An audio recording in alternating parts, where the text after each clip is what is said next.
ওয়ালাইকুম সবাইকে। যারা এর আগে কখনো কোনো ড্রেস বানাওনি কিন্তু বানানোর ইচ্ছা আছে তাদের জন্য মেনলি আজকের ভিডিওটি করা। এই ভিডিওটা দেখলে খুব ইজিলি তোমরা সালোয়ার বানাতে পারবে। এখানে 2.5 গজ কাপড় আছে, এটাকে আমি সমান 4 ভাঁজে ভাঁজ করে নিয়েছি। আর আমি থাকবো বন্ধ সাইডে আর এই সাইডটা হচ্ছে খোলা। এখানে হচ্ছে 16 আমি নিয়ে নিচ্ছি উপর থেকে।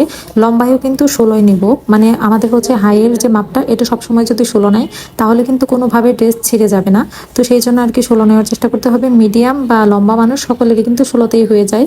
আর উপরে রাবারের কাপড় হিসাবে কিন্তু 3 ইঞ্চি বাদ দিয়ে তারপরে 16 নিতে হবে। এভাবে যদি কাটিং করা হয় তাহলে সালোয়ারটা দেখতেও অনেক বেশি পারফেক্ট হয় আর সুন্দরও লাগে। আর মোহরি হচ্ছে এটা প্লাজো বানাবো, সেই জন্য আমি 10 নিয়ে নিচ্ছি। আর এক্সট্রা হচ্ছে আরো 2 ইঞ্চি নিয়ে নিচ্ছি সেলাইয়ের জন্য।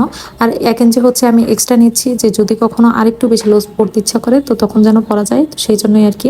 একটু খেয়াল করলে দেখতে পারবেন আমি যে সাইডটাতে আছি এই সাইডটা কিন্তু বন্ধ সাইড। আর আমি যে কাটিং করছি আমি কিন্তু খোলা সাইড থেকে কাটিং করছি, বন্ধ সাইড থেকে কাটিং করলে কিন্তু ড্রেসটা নষ্ট হয়ে যাবে। এখানে লম্বার মাপ যা আছে আমি পুরোটাই নিয়ে নিচ্ছি, কারণ উপরে 3 ইঞ্চি হচ্ছে রাবারের জন্য এমনিতেও বাদ দিব। আবার যাদের কাপড় শর্ট থাকে তারা কিন্তু 2 ইঞ্চিও নিতে পারবেন রাবারের জন্য, মানে উপরে যে অনেকে রাবার বা ফিতা যাই লাগান না কেন 2 ইঞ্চিও রাখতে পারেন। বাট আমি 3 ইঞ্চি নিয়েছি কারণ আমার কাছে এক্সট্রা কাপড় আছে। পরে রাবার ঘর একটু বড় হলে দেখতেও সুন্দর লাগে। দেখতেই পাচ্ছেন উপরে কিন্তু হাইয়ের শেপটা আমি একটু বাঁকা করে কেটে নিয়েছি। মহলের জন্য 10 নিয়ে নিব আর এক্সট্রা 2 ইঞ্চি নিয়েছি। শেপ কাটিং স্কেলটা ইউজ করলে তাহলে কিন্তু শেপটা অনেক বেশি সুন্দর আসে সালোয়ারে।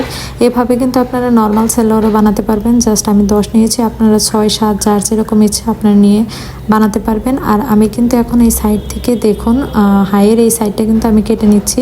আর এই সাইড থেকে একটু সুন্দরভাবে শেপ দেওয়ার চেষ্টা করবেন। করা দাগের উপর দিয়ে খুব ভালোভাবে আপনারা হচ্ছে কাটিংটা করে নেবেন। আর সাইডে কিন্তু একটু বাঁকা আছে, খুব ভালোভাবে খেয়াল করলেই দেখতে পাবেন।